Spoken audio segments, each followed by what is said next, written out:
Hello, my name is PJ Burke, and this is Kant's Dream. In this podcast, I will be talking about true love. I have some poems ready for you by myself and by a few guest artists.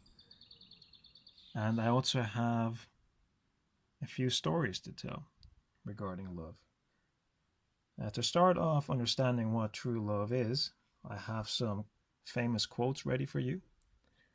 To start off with, this one is by the author of The Little Prince, Antoine de Saint-Exupéry. True love is inexhaustible. The more you give, the more you have. And if you go to draw at the true fountain head, the more water you draw, the more abundant is its flow. Wisława Szymborska. Let the people who never find true love keep saying that there's no such thing. Their faith will make it easier for them to live and die. Rufus Wainwright said, "Life is a game, and true love is a trophy." Ricardo Montalban said, "True love doesn't happen right away. It's an ever-growing process. It develops after you've gone through many ups and downs. When you've suffered together, cried together, laughed together." And Richard Bach said, "True love stories never have endings."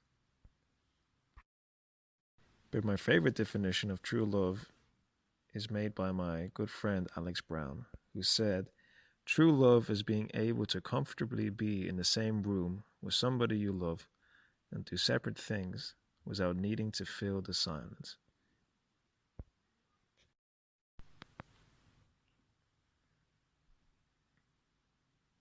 Well, the sun ain't shining for me. It's just shining for the people. And it raining to cool me down. It is raining because others need to drink, and so do I. It ain't snowing for my pleasure. It's just snowing because it's winter time in the northern hemisphere. Before I start to complain, before I start to end it all, I've got to do just one more thing, just one more thing. Gotta sit down before the ocean and open my mouth and breathe. All you gotta do is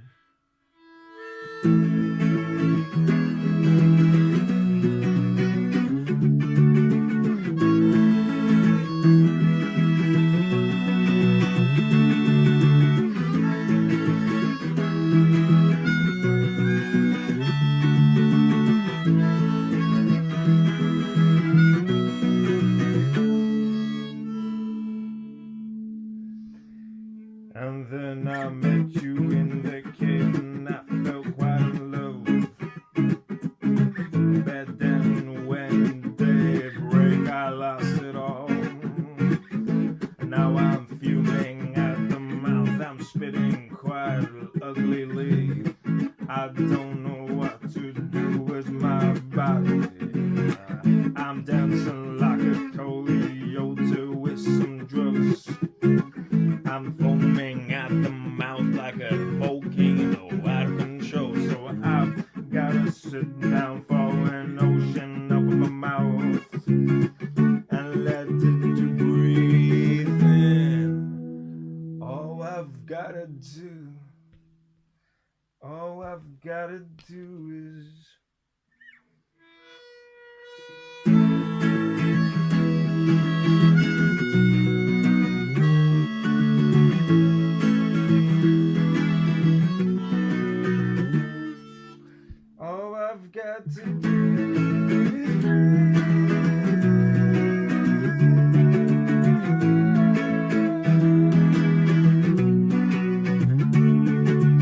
all I've got to do is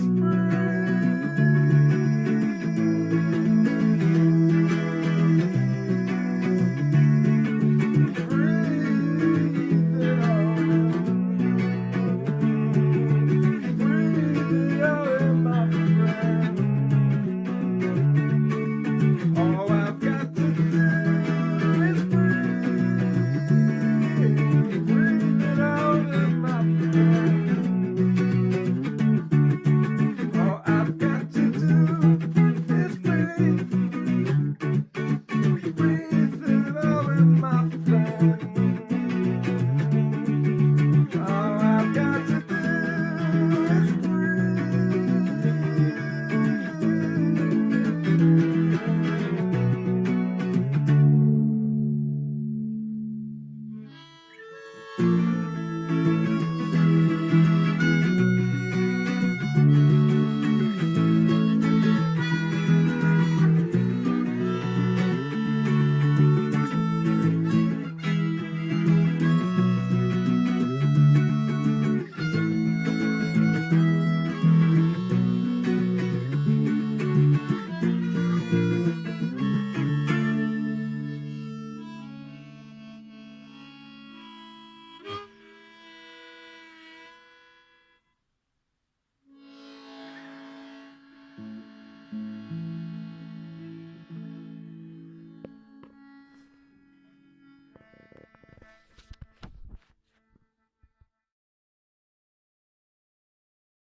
This poem is called North Wales by Eileen T. O'Neill.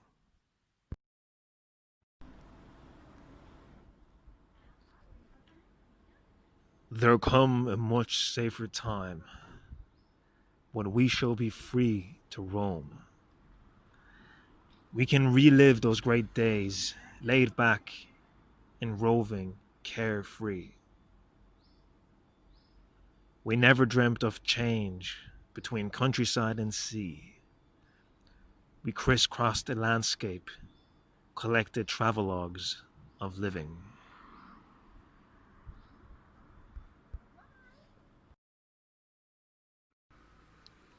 So let me tell you the story of Honoré de Balzac and Evelina Hanska.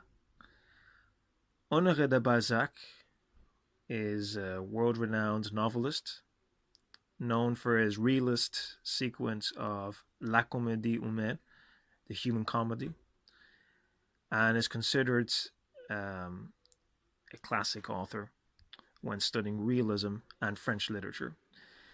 He was born in 1799 and worked hard all his life. He was very prolific as an author. He used to wake up late afternoon, evening, grab a cup of coffee, black coffee, I believe, and he would start writing.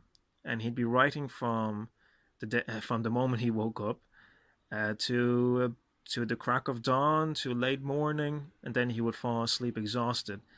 And he would mainly just drink black coffee, whatever food he would find in his kitchen. So that was his life. And he didn't really have much of a personal life. In the 1830s, he met Ewelina Hanska, who was a Polish noblewoman, but she was married to Wacław Hański. And so they didn't start anything. They were friends, they were fond of each other.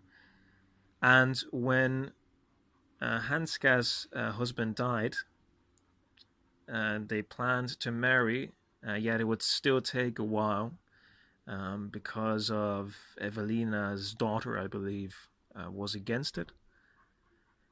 So Balzac was famous at the time, but he wasn't much of he wasn't really an attractive option for a noble woman to marry. At least that's the way society saw it, even though Evelina wanted to. They eventually did marry in 1850, and Balzac said those were the happiest last few months of his life, because he died soon afterwards. And I think it's very poignant that he really seemed to live his life truly right at the end. So writing, drinking coffee, even if you're the best writer in the world, it's not really much of a life. And it doesn't sound like true happiness. So I often think about this story because it shows you that art isn't everything. Art can help others, art can help you, but it shouldn't swallow away your life. And what's truly needed, and Balzac would agree with this, was love. This is what made him truly happy in the end. Not his amazing gift or his art, but his love to Evelina. And I think that's a very lovely thing to remember, that love can also come to you at the end of your life and make the end of your life a beautiful part of it. Ironically, it was probably his consumption of constant black coffee and his poor life quality that made him die in the end at a young age, 50 or 51. But at least he lived happily those months, truly having fulfilled himself. Here's a quote by Honoré de Balzac. True love is eternal, infinite, and always like itself. It is equal and pure, without violent demonstrations. It is seen with white hairs and is always young in the heart. I think we can all agree that Balzac was young in the heart, even though he had those white hairs. And I think that's very beautiful to remember.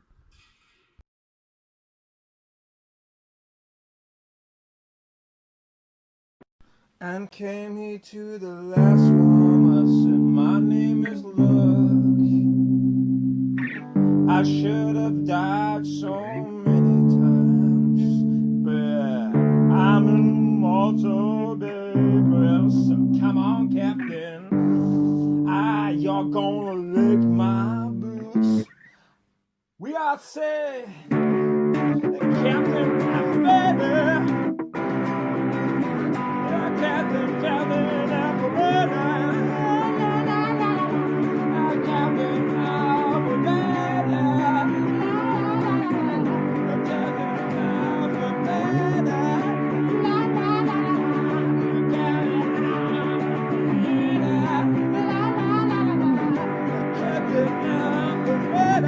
watch out, oh watch out, I can't go hard.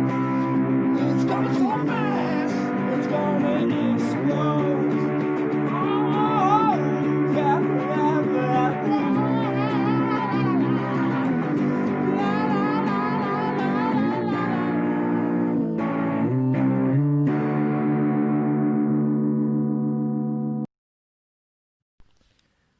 This poem is called Lockdown by Kyron Bourke.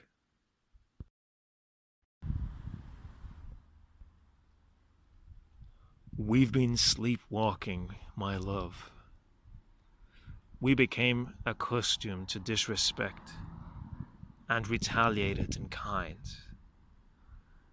We were two of the little people, yet our lives mirror image the bigger picture.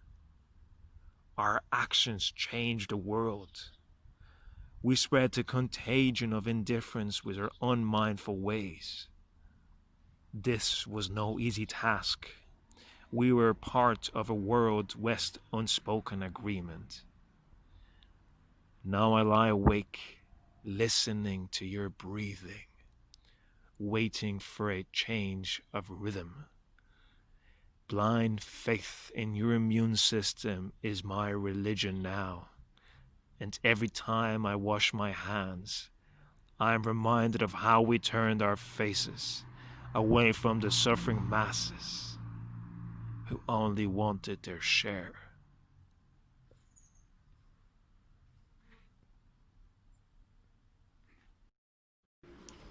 Let me tell you about the story of Franz Kafka, the girl and the doll. Near the end of his life, Franz Kafka moved to Berlin with his partner. Walking along the streets one day, he met a little girl who was crying. Kafka asked the little girl, "What are you crying about?" She said she was terribly sad because her favorite doll had left her. Kafka told the little girl, "I know your doll." And the girl said, "Well, what, you do?" Kafka said, "Yes, I do, yes." And the girl said, well, why did she leave me?" And Kafka said, "Well, I'm not sure, but I could write to her and find out for you." The girl gave a sad smile, probably didn't believe him though, but she seemed grateful for the attention anyway. So Kafka went straight back to his home and started writing the doll's letter to the girl. So this is a man who's a well-renowned novelist, considered by some the best novelist ever, the author of Metamorphosis, America. And this guy started focusing all his talent and skill in writing these excellent letters written by the girl's doll, supposedly. And supposedly he worked hard on it, on these letters. He didn't just try it once; he tried it many times until he got it perfectly right. And what happened was then that the next day, he went to the girl and gave her the letter. The girl read it, or Kafka might have read it to her, and she was delighted to hear back from the doll, who supposedly moved perhaps to America. I can't remember right now, but let's say she moved to America. And Kafka went back the next day, after reading this, and wrote another letter. And this went on and on for months. And the girl was always happy to see Kafka and hear from her doll, read these letters. And slowly she got over this loss. Eventually, Kafka decided to wrap it up and write the final letter. He brought his letter to the girl, and the letter said that the doll was very happy. She was engaged, but even though she missed the girl a lot, it wasn't possible for her to come back to Germany. And she really wished the girl all the best and sent her all the love she had and friendship to her. And the girl read this, and she wasn't sad. She was over the loss. She accepted it. Kafka had been writing these letters in such a way that it was obvious that the doll would not come back, and at the same time that the doll really loved this girl, but that she just had to stay where she was. Kafka died soon afterwards, and Hitler rose in power soon afterwards. And it seems a fitting tale for an immigrant to write just before the Second World War, immigrating to America, not being able to come back. So in many ways, it's a very poignant tale, and I think it demonstrates love, pure love, in so many ways. It demonstrates that a true artist can take his love and put it into his art.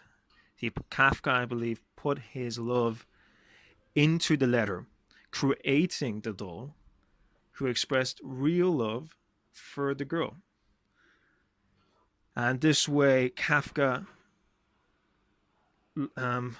showed love, showed a father-like love, a mother-like love to the little girl.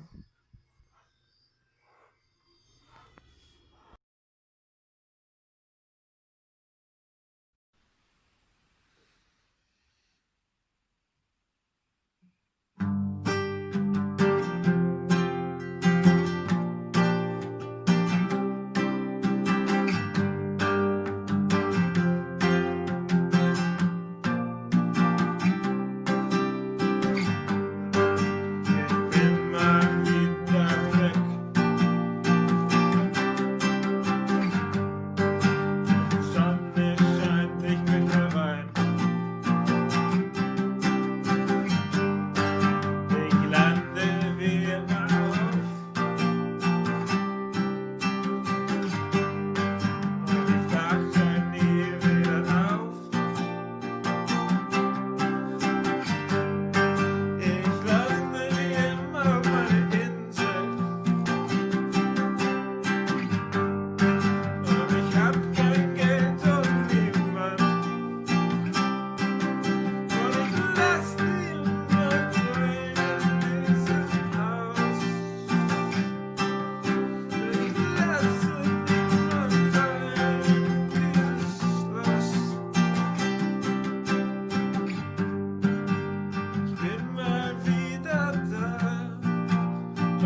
weißt nicht mehr wohin, dann weißt du, wo du findest dich selbst wieder oder auch gar nicht mehr.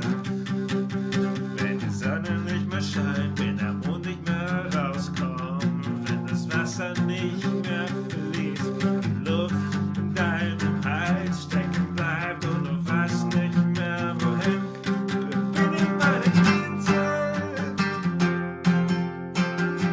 und du bist nicht mehr meine Insel und ich bin so allein auf meiner Insel, bin ich nur zu Fuß und schlafe nie ein auf meiner Insel,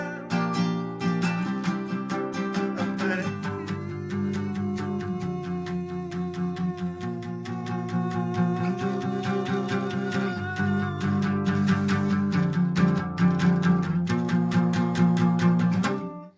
Auf meine Insel bin ich wieder heim. Auf meine Insel wird alles wieder klar. Auf meine Insel muss ich wieder meinen Schatten finden. Auf meine Insel ist klar.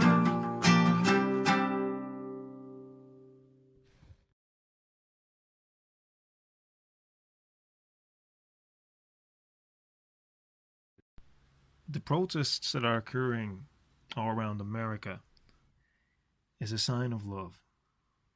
It's a sign of love to others.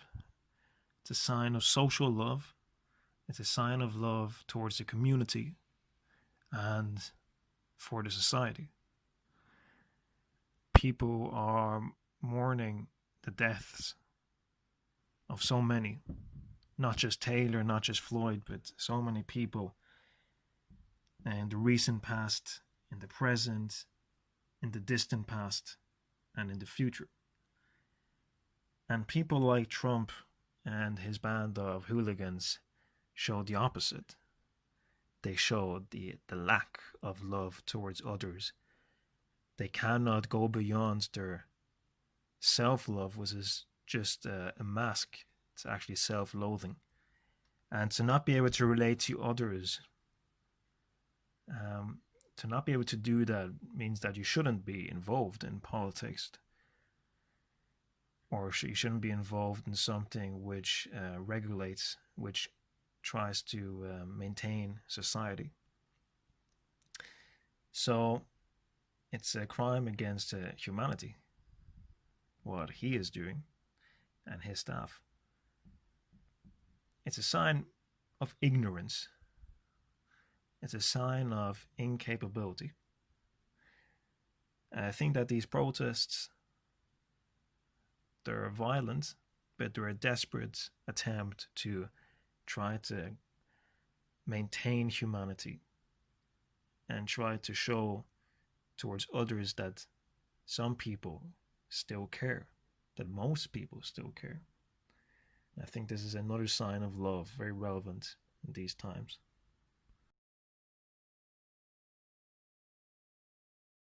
The one, it's been 150 long years.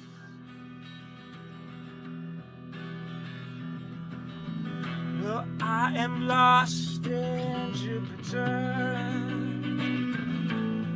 and I can't seem to find my way out.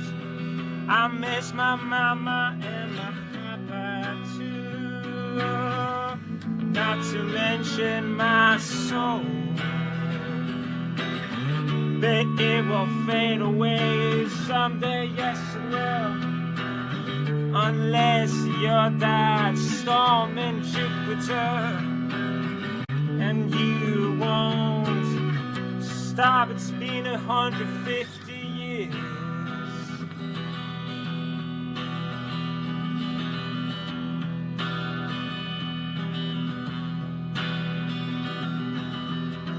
Get love, but you lose love. You get love, but you do love. You get love, but you do love so much. You're only full of love, and there's nothing in you. You're a storm of love, and you won't give up. You've been alive so long, you won't give up. You're a storm of love. 150 years. 150 years. 150 years. Oh, 150 years. 150 years. 150 years. My love, I'm a son, and I won't give up. No, I won't give up. It's been 150 years, and I'm a storm of love. It's been 150 fucking years. No, I won't give up right now. I'm the permanent love. I'm the permanent love. I'm the permanent love. I'm the permanent love.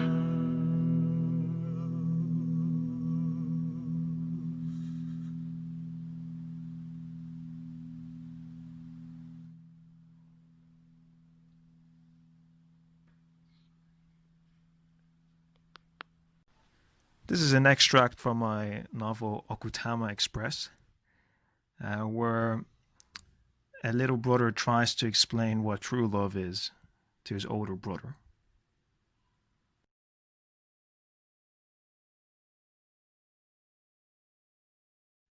Yo, bro. Yes? I heard you're on the rocks. Who told you? Your girlfriend dumped you or something? Well, you gotta get your shit together. What's your language? Sorry, I mean, you gotta get your act together. Oh, yeah? And what would a little kid like you know about? Did you love her? What? Did you love her? Well, yeah, of course I loved her. Oh. Well, what do you mean by oh? Well, I just meant oh. Oh is just oh. You're being... What's love? What's what? What's love? Are you hard of hearing? No, I'm not hard of hearing. You're just being a big pain of a little brother tonight. Ah, I see you accept me as a little brother again. You've been acting weird all evening, pretending you don't know me or something. Well, look here. I've been on a rough ride. I don't need any cheekiness from a little squirt like you. So, are you going to tell me what love is, or what? You want to know what love is? Dude, I'm not stupid, you know. I know what love is. I want to know what you think is love. Right, well, when I'm with this girl, I feel strong. And when I'm not with her, I feel empty. Yeah, the closer I am to her, the better life is. That's love. Ah, bullshit. Excuse me. I told you to watch it. I said bullshit. Codswallop, scheisse, fish snot, worm poo. That's not love. No? No? Mm-mm. Try again, bro. Try what again? I know you know what love is. I felt it all around when I came over. Stuck to you like a scent, and you were smiling in your sleep. I was watching for quite some time, you know. Why, you little... What you felt for this person was a type of hunger. A desire to fill in your empty space. You were sad. This being distracted you, made you feel good for a while. Then she's gone for a leak. You get what? You get what? You get withdrawal syndromes. It's called addiction, bro. It's called distraction. Oh, yeah? Yeah, you little smarty pants, you. What do you know? You're just a kid. Yeah, I'm just a kid? So you tell me what's this love? No problem, but sit down, bro. You're scaring the night deers away. The what? The night deers. Look, whatever. I'm sitting down. Just tell me your damn definition of love now. Love is when you can let go of your loved one, trusting him or her to make the right thing. Love never clings to the loved one. Love is complete respect, an attempt to understand an eternal goodwill. Love is a bright light that works without fuel, its energy source being love. Love is the complete acceptance of another being that is flawed, hurt, ugly, and yet still you love this being. Your thoughts are upon him or her, and you wish him or her well-being, happiness. That's love, huh? Yep. Mom loves you, bro. She loves you and me alike, just like every mother should, and usually does, with her whole being. Dad, I, and Dog, we love you too. But Mum, well, she's got that strong mother's love. She would do anything for you and me. And how can I love her back? In order to love someone truly, you gotta love yourself first. True love for yourself, I mean, bro. Can you do that?